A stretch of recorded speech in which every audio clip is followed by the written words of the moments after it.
자, 반갑습니다. 배종찬 교수의 맛있는 돈 이야기의 배종찬입니다. 자, 여러분 반갑습니다. 표준 임대료 제도가 생기면요, 집주인들은 뭐 경악 그 자체겠죠? 깜짝 놀랄 겁니다, 아마. 또 세입자들 입장에서 본다면 정말 환호성이 터질 것 같아요. 그리고 집값 상승을 급제동할 비장의 무기가 바로 표준 임대료 제도다라고 이렇게 말씀을 드릴 수 있을 것 같아요. 표준 임대료라는 것은 말 그대로 정부가 표준 임대료를 정하여 이에 따르도록 한다는 얘기예요. 그래서 이 아파트는 얼마 딱 정부가 정해버린다는 얘기겠죠. 흔히 뭐 택시 요금이나 지하철 요금, 버스 요금, 정부가 임의적으로 어떻게 보면 정하는 거 아닙니까? 이런 식으로 해서 전세나 월세 부분에 대해서 정부가 정해버린다는 얘기겠죠. 이러한 제도가 생기면요, 당연히 전세 월세 가격이 안정되겠죠. 또한 전세 월세 상승률을 정부가 인위적으로 억제를 하니까 주택에 대한, 아파트에 대한 매매 가격 또한 안정세로 전환될 것으로 보인다는 얘기예요. 자세한 사항은요, 예전에 저희 방송 표준 임대료 폭탄 터지면 이 방송은 꼭 뭐 선행학습한다는 의미에서 한번 꼭 참고하시기 바라고요. 그렇다면 거의 뭐 부동산 시장을 놓고 본다면 거의 뭐 폭탄이 터지는 건데, 뭐 폭탄 중에서도 대형 폭탄이 터지는 거예요. 엄청난 폭탄이 터지는 건데, 일단 현재 서울 매수 심리가 또다시 뭐 급등한 거로 나오고 있지 않습니까? 연합뉴스를 본다면 규제로 살짝 꺾였던 서울 아파트 매수 심리가 다시 강해졌다라고 하고, YTN 방송에서는요, 주춤했던 서울 아파트 매수 심리가 다시 상승했다. 한국부동산원 자료를 보면 이번 주 서울 아파트 매매 수급 지수는 104.8로 한 주 전보다 1.3포인트가 상승했다는 겁니다. 결국 오세훈 서울시장의 당선 결과 재개발, 재건축 규제 완화 이슈에 의한 상승이라고 봐야 하겠죠. 이런 현상을 놓고 볼 때 역시 부동산에 대한 상승장일 때는 악재에는 둔감하게 반응을 해요. 그래서 부동산 가격에 대해서 하방 경직이 일어난다는 얘기고요. 작은 호재에는 민감하게 반응을 한다는 거예요. 하여튼 뭐 좀만 좋은 거 있으면, 좀만 상승할 가능성이 있으면 그 부분에 대해서 굉장하게 민감하게 시장이 반응을 한다는 거죠. 따라서 부동산 가격을 견인할 이럴 가능성이 많다라고 말씀을 드릴 수 있을 것 같아요. 결국 이러한 분위기를 막을 방법, 뭐 금리 인상이라는 게 있겠죠. 앞으로 조만간에 금리 인상이 좀 될 것 같은데요. 이와 더불어서 아마 표준 임대료 제도, 이것이 만약에 시행된다면 부동산 시장에는 엄청난 변화가 일어날 수밖에 없다는 얘기예요. 그렇다면 이 제도는 다시 언제 시행할 것이냐? 먼저 2021년 6월 1일 전월세 신고제가 시행되는데요. 여기에 대해서 핵심만, 우리는 뭐 핵심만 알면 되지 않습니까? 핵심은 수도권, 광역시, 세종시, 도시 지역에 보증금 6천만 원 초과되거나 월세 30만 원 초과되는 경우에는 반드시 시군구청에 뭐 해라? 전월세에 대한 신고를 해야 된다는 사항이죠. 이건 의무사항이죠. 그래서 신고를 하지 않을 경우, 그러니까 의무사항을 안 할 경우, 그럴 경우에는 과태료를 최대 100만 원을 부과하겠다는 겁니다. 따라서 이 법이 시행이 되면 전체 임차 가구 761만 가구 중에 공공임대나 주거급여 가구 빼고, 왜? 공공임대나 주거급여 가구는 벌써 전세나 월세에 대해서 다 파악된 거 아닙니까? 그래서 이러한 가구 228만 원 빼고 전월세 신고를 통해서 이제 데이터가 축적이 되는 거예요. 그러면 이러한 데이터 축적되는 가구 수는 어떻게 되냐? 365만의 가구가 데이터가 축적된다는 얘기죠.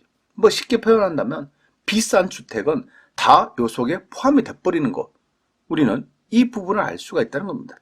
따라서 공공주택 주거급여 가구 228만과 전월세 신고제를 통해서 365만 하여 총 584만 가구, 전체 임차 가구의 약 77% 정도의 데이터를 확보를 할 수 있게 되는 거죠.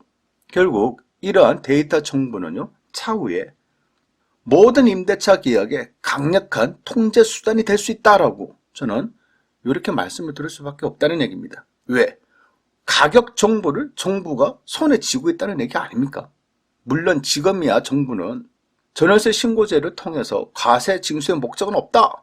추가 규제, 뭐 가격 통제까지 할 생각은 없다. 라고 말을 하겠죠. 근데 누구나 다 이렇게 말을 할 수밖에 없어요. 여러분은 만약에 정부라 하더라도 이런 식으로 말을 할 수밖에 없을 거예요. 과세 징수의 목적 아니다. 추가 규제를 하기 위해서 하는 거 아니다. 그러니 뭐해라? 전월세 신고를 FM으로 해주세요. 그렇잖아요. 누구나 다 이렇게 말을 할 수밖에 없겠죠. 한편으로는 여당 국회의원들이 주거기본법 일부 개정 법률안을 벌써 이렇게 발의한 거 아닙니까? 즉 쉽게 말해서 이 법은 표준임대료법 발의를 한 거예요. 미리. 그래서 이 법안은 현재 위원회 심사를 했고요. 위원회 심사 결과가 국토교통부도 임대차 신고제가 시행되고 이를 통해서 데이터베이스가 구축된 이후에 표준임대료에 대한 논의가 진행될 필요가 있다라는 거예요. 아직은 아니지만은 언제? 2021년 6월 이후에 데이터베이스가 구축된 이후에 다시 논의를 해야 될 필요성이 있다는 거예요.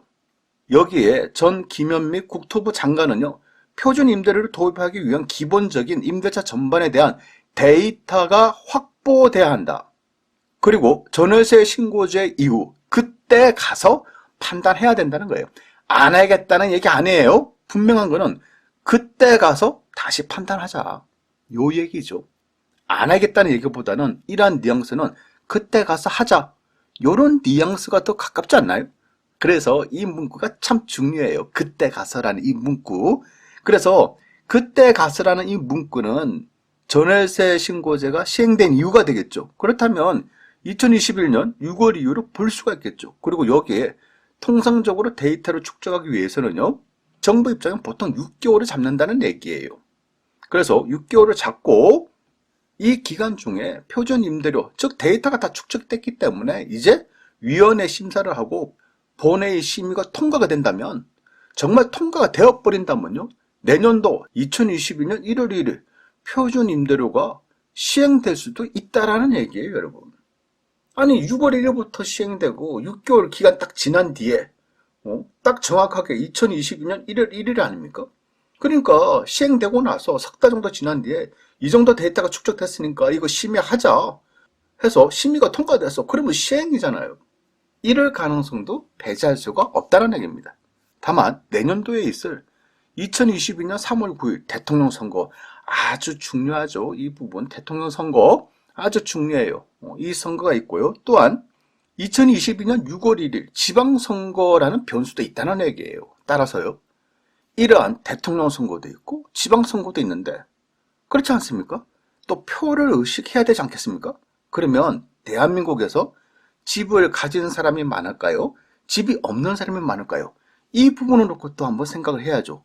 그래서 2017년 통계청 자료에 의한다면요, 집이 있는 사람, 유주택자는 전체의 55.9%를 차지하고 주택이 없는 사람, 무주택자들은 전체의 44.1%를 차지한다는 얘기예요. 결론, 집 없는 사람보다 집 있는 사람이 좀 더 많다. 그러면 정부가 표준임대료 제도, 이 제도를 선거 앞두고 시행을 할까요? 아마 이거 표 받기 힘들 거예요. 그런 의미로 본다면요, 이 제도는 언제 한다? 늦게 할 가능성이 많죠. 언제?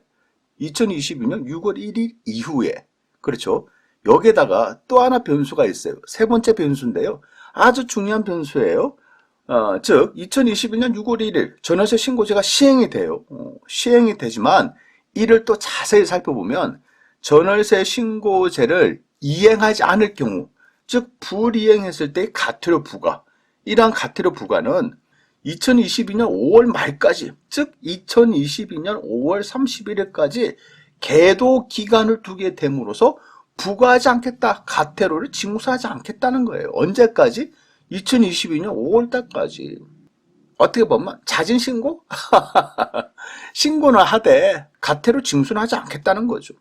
그러면 날짜가 비슷하지 않나요? 2022년 5월 31일까지 가태료 부과하지 않겠다. 그리고 2022년 6월 1일 지방선거라는 거죠. 그렇죠? 묘하지 않습니까? 이러한 요소들을요, 여러 가지를 합쳐서 놓고 볼 때 마치 잘 짜여진 퍼즐 같아요. 결국 제 생각에는요, 현재처럼 집값이 금리 인상의 하락 변수에도 불구하고 계속 오른다면 정부가 꺼낼 수 있는 카드는 이 카드다. 즉 표준 임대료 카드다. 그리고 시행하는 시기는 내년도 2022년 6월 1일 지방선거 끝난 후 바로 표준임대료 제도를 시행할 가능성이 많아 보인다는 얘기입니다. 따라서 오늘 이야기 핵심은요, 부동산의 공포 그 자체죠. 공포의 대명사 표준임대료 제도. 이 제도는 2022년 하반기에 터질 가능성, 일어날 가능성이 많다라고 여러분들께 말씀을 드리고 싶습니다. 또 물론 또 그래요. 전세 금액과 매매 가격이 또 앞으로 계속 뭐 급등을 하고 폭등을 한다면 정부나 시민단체도 가만히 있지 않겠죠. 먼저 정부도 빨리 표준임대료 제도를 시행하려고 준비를 할 것이고, 여기에 또 시민단체들 또한 지금 보이는 화면처럼 표준임대료 제도 도입 방안을 마련하라, 이런 식으로 시민단체에서도 빨리 표준임대료 제도를 도입하라고 이렇게 요구할 가능성이 많아 보인다는 얘기입니다. 그럴 경우 뭐 한다? 이러한 시기가 좀 더 앞당겨질 수가 있다라고 이렇게 말씀을 드릴 수 있을 것 같아요. 아무튼요, 지금 가장 중요한 거는 이제 표준임대료 제도를 서서히 신경 쓸 시기가 도래되었다라고 말씀을 드릴 수가 있다는 겁니다. 이상까지 배종찬 교수의 맛있는 도움 이야기였습니다. 감사합니다.